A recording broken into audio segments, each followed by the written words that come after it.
The iPhone 6s is the longest supported iPhone, getting 7 years of software support. It's probably safe to say that it's the longest supported smartphone in general. The iPhone 6s was released in September of 2015 and launched with iOS 9, and it's now running the latest version of iOS, which is iOS 15. Although it should be noted that it hasn't received all of the features of iOS 15 that some of the newer phones have received. So the iPhone 6s can be picked up on eBay for about 60 quid. And does this mean it's a bargain and you should go ahead and buy one? No. If I'm being honest, you should not pick up an iPhone 6s. This phone is going end of life and is not going to be receiving the next version of iOS. So therefore, from September of this year, it will be running on outdated software. Within this video, I'm going to give you an overview of the iPhone 6s in 2022 and how it holds up. And I did one of these videos last year and I wasn't overly critical of the iPhone 6s. My general verdict was that I thought the iPhone 6s held up well in 2021. However, after a little bit more use and using it sort of the past few weeks, I would describe the iPhone 6s as a hot mess, and I mean that very literally. My iPhone 6s that I've been using is getting really hot whilst playing any games, whilst basically doing any slightly demanding application. It's getting really warm. So starting off with the design, the iPhone 6s has just got such a familiar design. This is a design that Apple started using in 2014 with the iPhone 6, and it really hasn't changed that much even with the release of the 2022 iPhone SE. The front of the phone has a 4.7 inch 326 pixels per inch display, and whilst the display doesn't look too good in comparison to the newer iPhones with the OLED displays, it is pretty much identical to the same display released in March of this year in the 2022 iPhone SE. So ultimately, the display has aged well.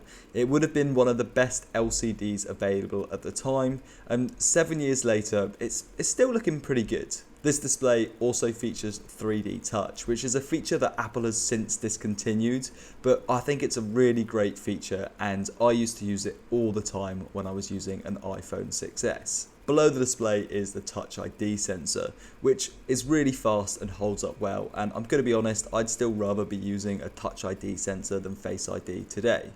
So whilst the design is outdated in comparison to some of the notched iPhones, it still remains relatively modern due to Apple still using the same design. So the back of the phone is made of aluminium and there's also a small camera bump. So this was one of the last iPhones with a headphone port. So the original iPhone SE, which came out a few months after the iPhone 6s, is the last one to have a headphone port.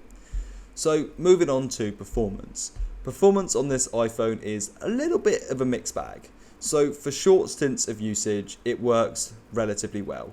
But then as soon as you kind of use it for longer than 15 minutes or 20 minutes, then the phone really starts to struggle.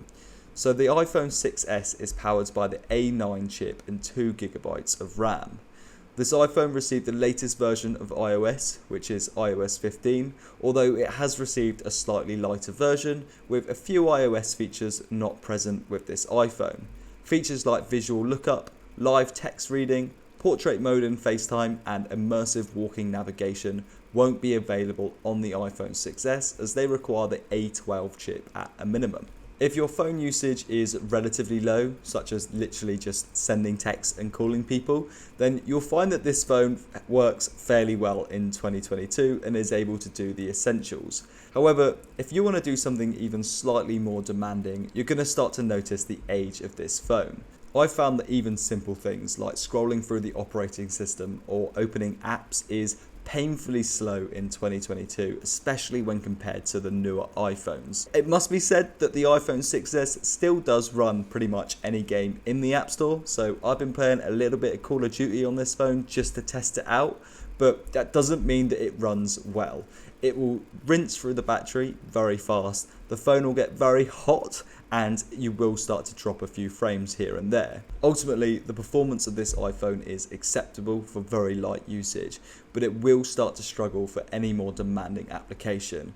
Even FaceTime is an application that's too demanding for the iPhone 6s, and you will notice it sort of getting a bit laggy and freezing a lot whilst using FaceTime. So moving on to the battery life.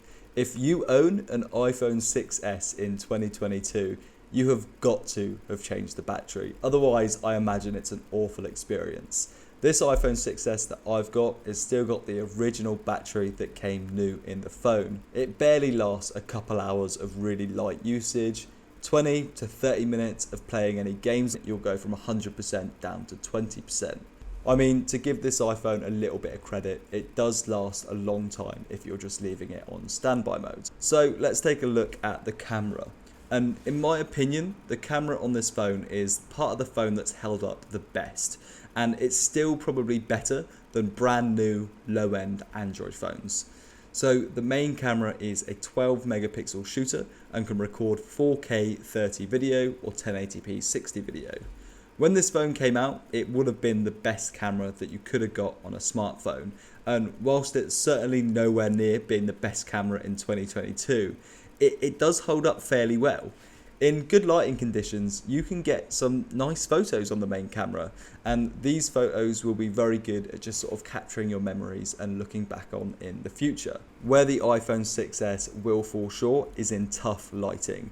So any photo taken in the dark will become a blur or near unusable. So the video on the main camera is decent. Here's some 4K video that I've taken. I regularly look back on videos that I filmed on my iPhone 6s back in the day when this was my daily phone. I've got tons of holiday and a load of my sort of traveling adventures, all captured with the iPhone 6s, and I think it holds up really well still. So let's move on to the selfie camera. It's a 5 megapixel camera and can also shoot 720p video.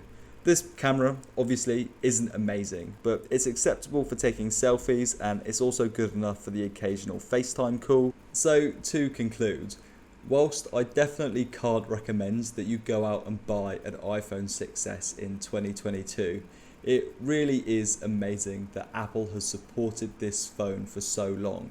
And it's also really impressive just how you can still play the latest games on the App Store. Sure, they may not work as well as they do on an iPhone 12 and the phone gets a little bit warm, but I could still play Call of Duty on the iPhone 6s, which is such an old phone. No other manufacturer supports their phones for as long as Apple, and I think it is really impressive that Apple has kept the iPhone 6s alive for so long. So for reference, the Samsung Galaxy S6 came out in the same year as this iPhone, and I personally never ever see anyone using a Samsung Galaxy S6 on a daily basis. However, if you walk around London or you're walking around the UK, you'll still see so many people with an iPhone 6s, and it is an identifiable phone as it's got the metal back and the antenna bands. And I still see so many people using this phone as their daily driver. Although this iPhone is coming to its end of life and will no longer be receiving software updates, I do think that it could still serve as a viable backup phone, maybe just a phone that you whack in your drawer, and if your main phone breaks, you've always got an iPhone 6s to fall back on. And that is my purpose of having the iPhone 6s. I hope this video was useful and you enjoyed watching it. Plenty more tech themed videos coming in the future, so please do subscribe if you're interested. All the best. Thank you very much.